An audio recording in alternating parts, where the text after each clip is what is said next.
ಗುರೂಜಿ, ನಮ್ಮ ಕೊನೆಯ ವಿಭಾಗದಲ್ಲಿ ಇವತ್ತು ಏನ್ ತಿಳಿಸ್ಕೊಡ್ತಾ ಇದ್ದೀರಾ? ಕೊನೆಯ ವಿಭಾಗ ಒಳ್ಳೆ ಸುದಿನ ಸಾವಧಾನ ಅಂತ ಹೇಳ್ತೀವಿ.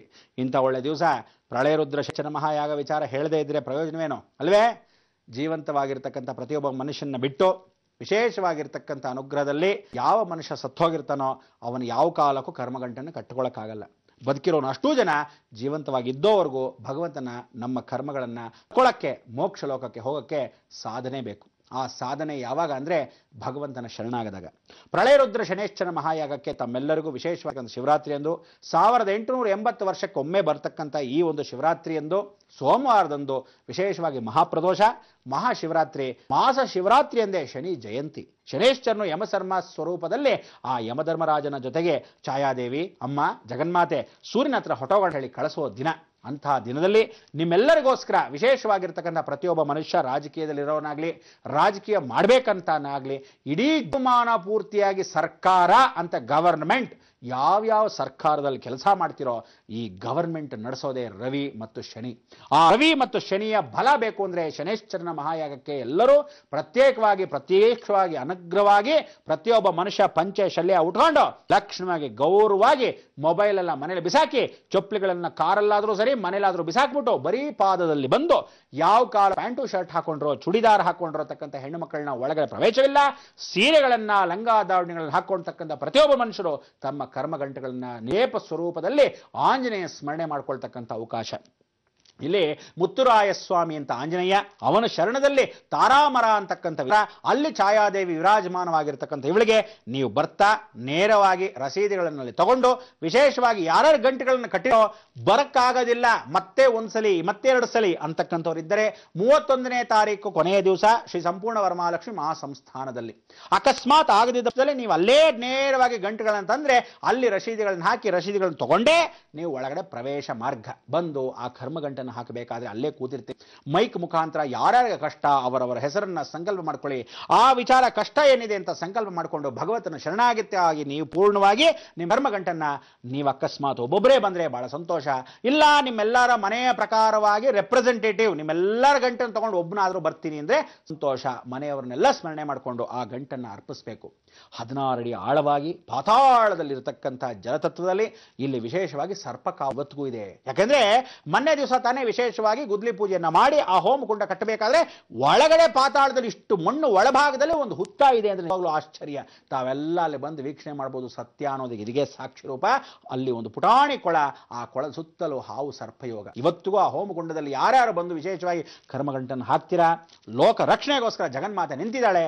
ಇದು ಸತ್ಯ ಸತ್ಯ ಸತ್ಯ. ಅದಕ್ಕೋಸ್ಕರ 11 ಅಡಿ ಅಗಲವಾಗಿರ್ತಕ್ಕಂಥ ಏಕೈಕ ಹೋಮಕುಂಡದಲ್ಲಿ ಪ್ರದಕ್ಷಿಣೆ ಮಾಡಿ ನಮಸ್ಕಾರ ಮಾಡಿಕೊಂಡು ನೇರ ಗಣಪತಿ ಹತ್ರ ಹೋಗಿ ಶನೇಶ್ವರನ ನಮಸ್ಕಾರ ಮಾಡಿ, ಇಡೀ ಜಗತ್ತಲ್ಲಿ ಶನೇಶ್ವರ ಕರ್ಮವನ್ನು ಕೊಂಡಿದ್ದೀನಿ, ಗಂಟನ್ನು ಹಾಕಿದ್ದೀನಿ, ಛಾಯಾದೇವಿ ನಿನ್ನ ತಾಯಿ ಹತ್ರ ಮಡ್ಲಕ್ಕಿ ತುಂಬ್ತಾ ಇದ್ದೀನಿ, ಪರಮೇಶ್ವರನಿಗೆ ಒಂದು ಅಭಿಷೇಕವನ್ನ ಮಾಡಿ ಶಿವರಾತ್ರಿ ಆಗಿರೋದ್ರಿಂದ ಉಪಹಾರವನ್ನು ಸ್ವೀಕರಿಸಿ ನನ್ನ ಕರ್ಮವನ್ನು ಕಳ್ಕೊಂಡ ಮೇಲೆ ನಿನ್ನ ದರ್ಶನದ ನಂತರ ಪರಮೇಶ್ವರನ ದರ್ಶನ ಮಾಡಿಕೊಂಡು ಅಲ್ಲಿಂದ ಹೊರಡತಕ್ಕಂಥ ಅವಕಾಶ.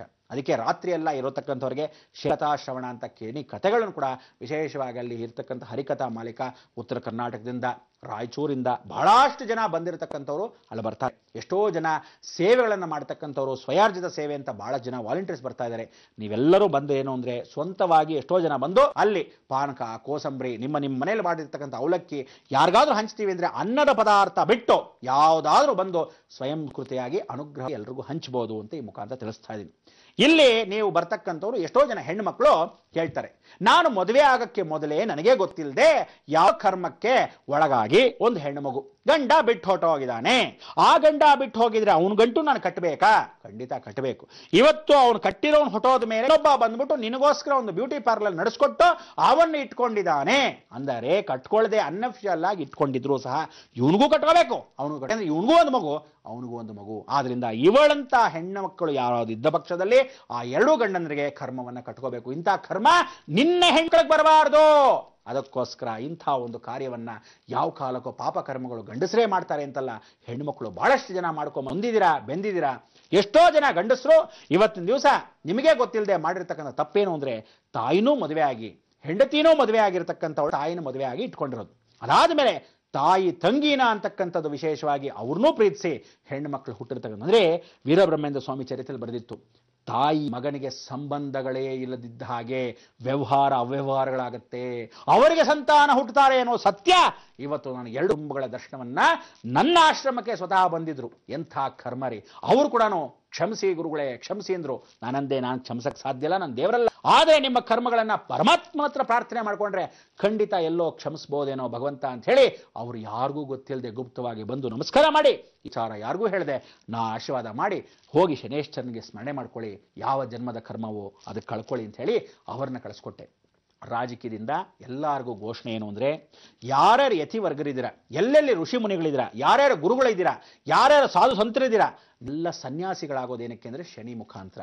ಇವತ್ತು ಹೇಳ್ತಾ ಇದ್ದೀನಿ, ಎಲ್ಲರಿಗೂ ಒಂದೇ ಆಹ್ವಾನ ಮುಖಾಂತರವಾಗಿ ಯಾವ್ಯಾವ ಮಠಾಧೀಶ್ವರ ನಿಮ್ಮ ಸಮಯಕ್ಕೆ ಶಿವರಾತ್ರಿ ಅಕಸ್ಮಾತ್ ಶಿವಪೂಜೆ ಇದ್ದರೆ ಮರುದಿವಸ ಬೆಳಗಿನ ಜಾವ ಸೂರ್ಯಾಸ್ತವಾಗೋದ್ರೊಳಗೆ ರಾತ್ರಿಯಿಂದ ಬೆಳಗಿನ ಜಾವದೊಳಗೆ ಬಂದು ಆ ಶನಿ ನಿಮಗೆ ಗೊತ್ತಿಲ್ಲದೆ ಆ ಸನ್ಯಾಸ ಯೋಗವನ್ನು ಕೊಟ್ಟಿದ್ದಾನೆ. ಎಷ್ಟೋ ಜನ್ಮದ ಪಾಪಕರ್ಮಗಳು ತೊಳೆದು ಆ ಪೀಠಾಧಿಪತಿ ಮಾಡಿದ್ದಾನೆ, ಅದು ಶನಿ ಮುಖಾಂತರ ಇದ್ರೆ ಮಾತ್ರ. ಅದಕ್ಕೆ ಜನ್ಮ ಶನಿ ರೋ ದುಃಖಂ ಅಂತ ಜೀವನಾಪೂರ್ತಿ ಕ್ಲೋಸ್ಡ್ ಪ್ರೆಸೆಂಟ್ ಅಲ್ಲಿ ಸನ್ಯಾಸ ಯೋಗ.